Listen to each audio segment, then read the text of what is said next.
Hi, 6th graders. So today your first job that you will need to do is to glaze your clay project if you haven't finished that. If it had not been out of the kiln on Friday, it still is not out of the kiln today. It is firing right now and it will be ready for you on Friday, but I know some of you were not finished on Friday, so that is your first task. Once you finish that, you're going to start working on a Zentangle initial project.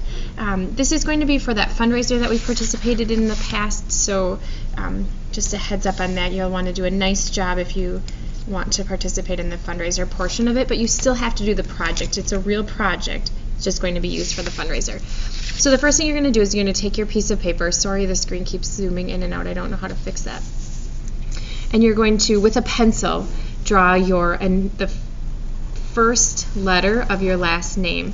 Now, if you're not comfortable with bubble letters, you can do a couple different things. You could print off a letter on the computer, just print it a pretty large size, like probably, I don't know, 200 or so font. You just need one letter. If you feel more confident with it, you can draw it, or you can draw the inside. I'll show you how to do it if you're not confident drawing it.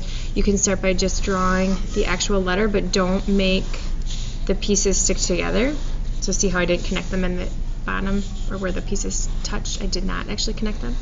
And then you just go around the entire letter.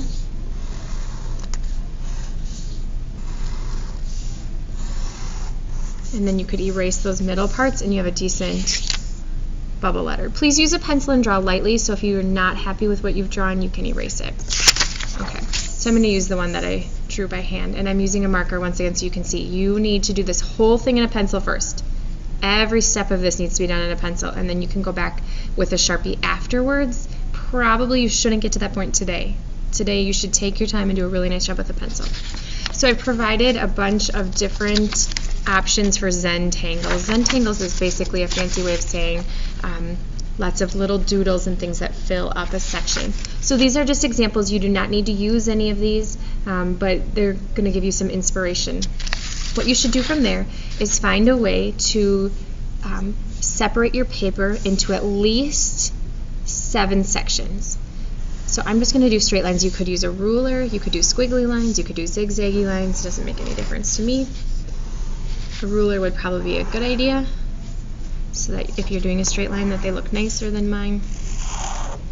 So I have 1, 2, 3, 4, 5, 6, 7, 8 sections. All right, and then each section needs to be filled in with a different Zentangle. So this entire section will be one type of Zentangle.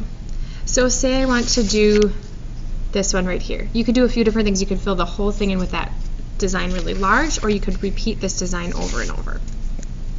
So I'm going to do mine more of a repeated fashion.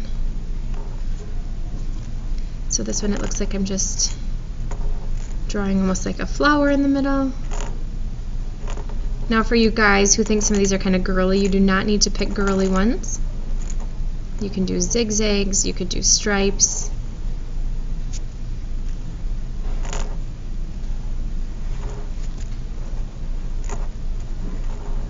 Okay, so there's one, and I would draw another one.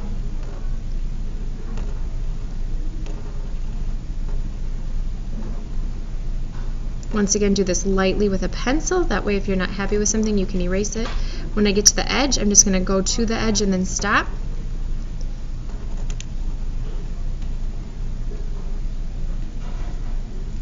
Okay, I can do ones in between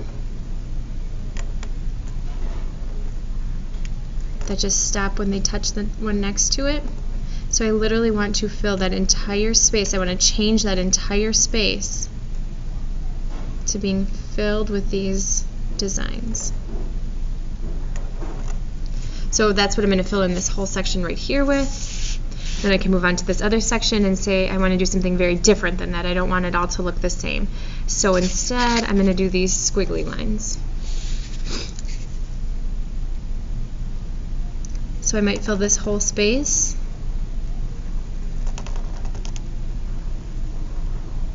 with squiggly lines. Now, it's a really good idea to get a variety of lines and a variety of value. And value is going to mean light and darkness that you're going to get out of having those lines. So that doesn't mean you're going to color the whole thing in, but when I'm done, both of these are going to have a similar value. They look about the same darkness. So I could make this one darker by taking that same pattern and going over it the opposite way. It's going to appear darker and have more value. So you're going to want sections that are going to be dark, sections that are going to be medium, and sections that are going to be light. And you want to kind of space them about on your paper. Now I'd keep filling this whole thing in. I just don't want to bore you with watching me do this over and over. So then maybe I would go the same way this way. And the more lines I have and the less white space I have in the background, the more value that section is going to carry, the darker that section is going to look. So do you see how when you look at this, this section appears darker and this one appears lighter because this one I have more white showing, this one I have less white showing. So do this whole thing with a pencil first. Maybe on this sort of one you wouldn't want to do every single line with a pencil. You could maybe do the original ones just to give you an idea, but this one would probably be better to just use your Sharpie with because it's going to be hard to retrace all of those lines over again. But you're going to fill in each different space. I would suggest that you just use either like fill in your whole initial with just black, or you can make it a really nice bold outline and have it white in the middle, or you could have a nice bold outline and do a different type of Zentangle in the middle of that. That's totally up to you. Remember, you're going to do the first letter of your last name, break it into 8 different sections, use these Zentangle sheets as inspiration. There's going to be just one for each table, so you'll have to share. Use a pencil, and please be very respectful, work hard, make sure you clean up after yourselves. If you're glazing, remember when you're done glazing they go into the kiln room and then you can go ahead and start on this project. Everything will be out of the kiln on Friday. Thank you, have a lovely day.